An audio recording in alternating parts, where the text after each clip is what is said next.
One frequent question is, shall we use a baton or not?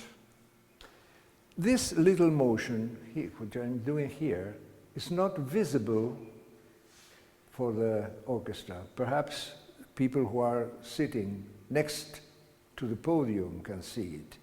But if I do the same motion with the baton, there is a huge amplification of the motion in terms of measure and even speed. You have to be aware of the placement of the baton within the visual field.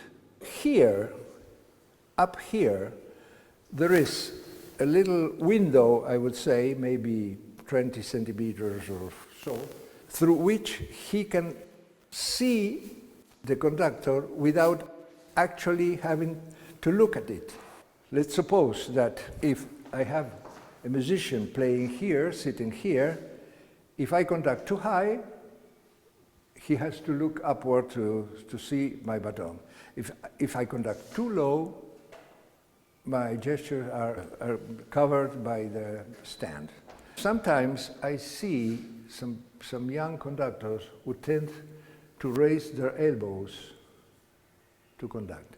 And this is not natural. This is very stressful on this articulation. Use the hands, or to move the hands, not like flying, which is not in our nature, flying, but just in walking or running or something. So all the motions in this direction are correct. Motions that go sideways with the elbows, raising the elbows, I don't think they are useful. Formally, a conductor has a given authority to stand in front of an orchestra, but that does not mean that the orchestra recognizes that authority. To achieve a real authority, a conductor must have first a capacity of a very deep and interesting reading, the capacity to communicate it.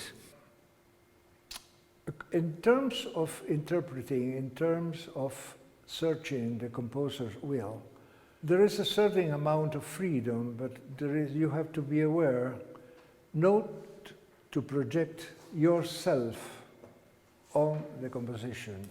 The very first rehearsal of a conductor and an orchestra, if they don't know each other, if they have not worked together before, is very important in terms that a name becomes a face, I would say. The name of the conductor becomes a face and a human being